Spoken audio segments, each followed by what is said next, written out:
This is Nathan Gerby of the Carolina Hurricanes, and you're watching the Power Play Break, the place to talk about pucks.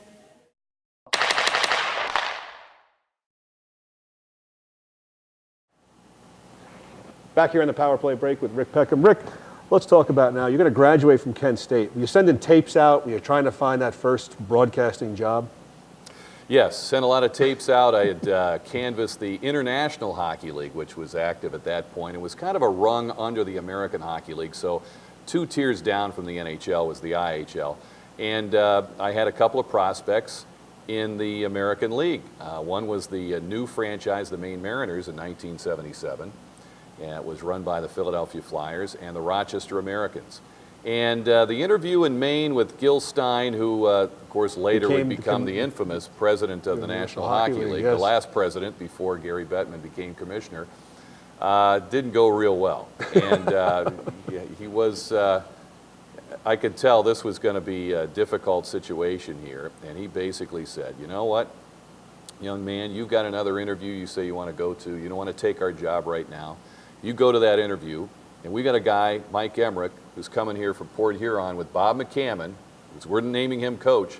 And if Mike Emmerich convinces us he's going to be our announcer, he's our guy.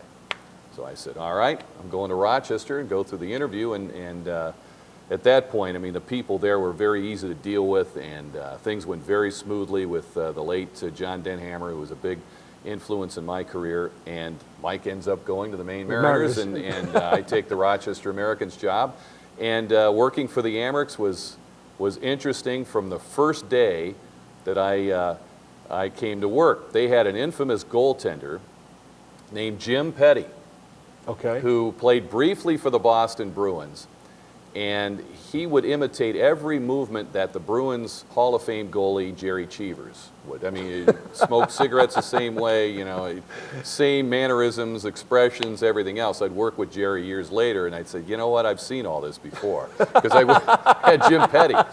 But he was crazy. Jim Pettie was out there. A typical goalie, that was the reputation at the time. So I get there, kid out of college, start work in August before the season.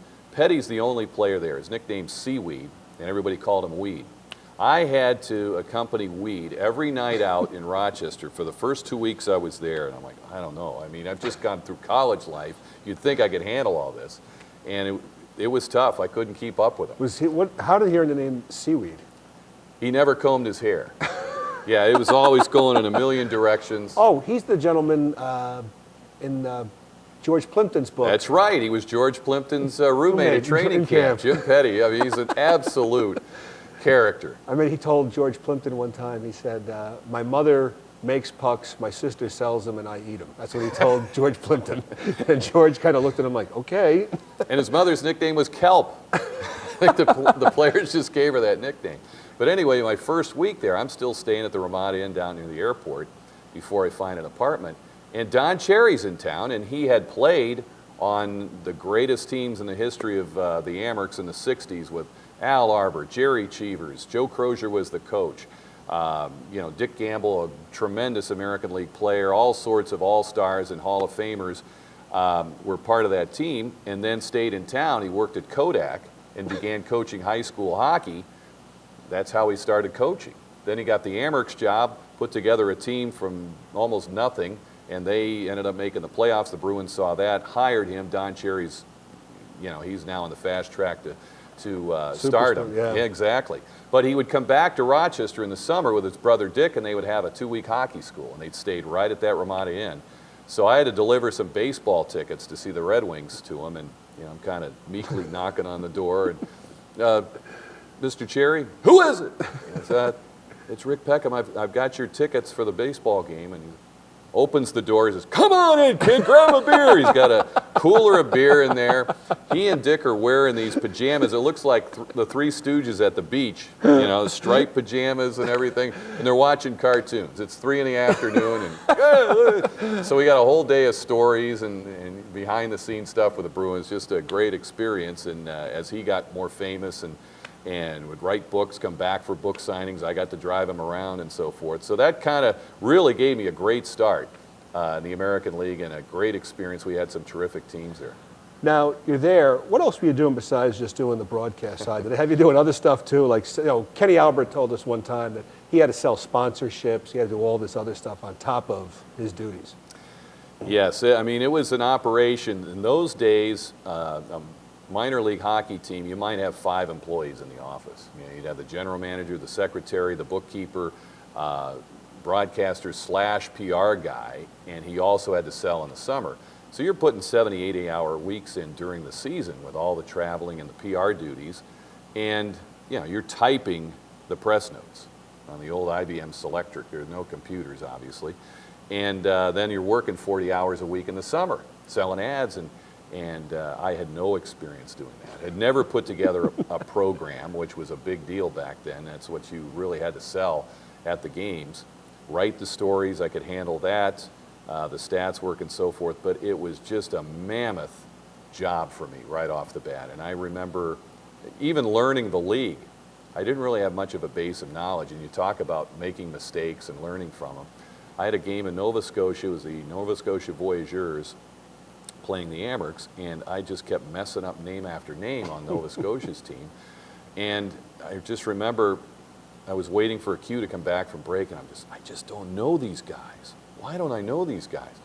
Turns out I'm on the air. So, and this is early that season, and oh my God. So things are not going well. So I really have to kind of retrench and dig in and put it together, and somehow we got through that first year and things kind of settled down.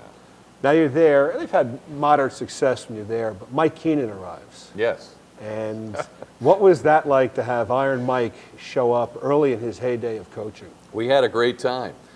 He was very tough, no question. Even then, he had come from Peterborough, great success as a junior coach.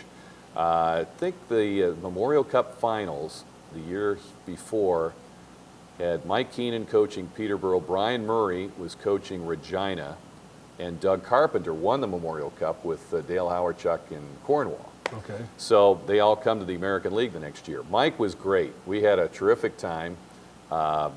As much as he's known as a real hard-boiled guy and tough on players, he loved to have fun away from the rink and on the road and so forth, and we had a great time together. But, he was a tough taskmaster at the same time. He'd be tough on you. Like he was ahead of a lot of coaches in terms of not only training with players, he started taking his players to aerobics classes, which became a big news story in town because, here's all these ladies working out and doing aerobics. And here's all these gruff hockey players showing up into the place. And so he was taking them through that, and at the same time, he was big on stats and matchups, where he ended up hiring this coach from Brockport State University, somehow met him, liked him, brought him in. His name was E.J. McGwire, who of course went on to a long career coaching and then working for the National Hockey League in Central Scouting. Unfortunately passed away a few years ago of cancer. But E.J. he would come up and he just hoard the copy machine, running all these copies for Mike. I'm like, who is this guy? I can't even get my stats run here. I can't get these things out for press notes. What are you doing? Exactly. EJ's hogging the copy machine. And so Mike we'd get to the playoffs, and they'd play Binghamton quite frequently, and he wanted all these matchups and little charts put together. And so I was putting this stuff together for him to present to the players. And so he was very into a lot of techniques that soon became commonplace in the NHL, and I think he was a real trailblazer in a lot of those things. Now in '83, you win the Calder Cup. I mean, how was that, and what was that experience like for you? Had you ever had something like that happen before in your career to be part of it? Not before, and to be honest with you, not since, because I was the announcer, and we did a bunch of games on TV. In fact, Pete Weber, one of your previous guests here in the Power Play, was working in Buffalo at the time, and he would work the games on radio, and I'd shift over to TV. So Pete and I would do baseball together in the summer, and we'd do hockey together. And so we had a great TV deal on WHEC TV in Rochester, and did a bunch of games, televised the Calder Cup Finals. It was a great experience. The town was just really behind it. Of course, they had that great history of championship teams from the 60s. and some good hustling teams like Don Cherry had in the 70s. So by 1983, with the team we had, now Buffalo, Scotty Bowman's running the Sabres, he's trying to jettison contracts. So he had sent down at various times Andre Savard, Ron Schock, remember with the Penguins for a long time. And on this particular team, Phil Meir was a player assistant coach. He and Jacques Cloutier were the goaltenders. Yvon Lambert, after all those great years with the Montreal Canadiens, had ended up with the Sabres, and he was kind of winding down his career, so he played a couple of years for us. And we had some terrific teams that we put together there, and just to be the announcer for those guys was a lot of fun. Were you nervous about saying, well, if this team wins, I can't screw the call up, or were you just went you're with the flow and you went with it and moved? Went with the flow, just totally into it. They were just a dominant team. You just knew they were going to win, and they did, and they did so in dominant fashion. When we get back on the Power Play break, we're going to talk about Rick's move to Hartford.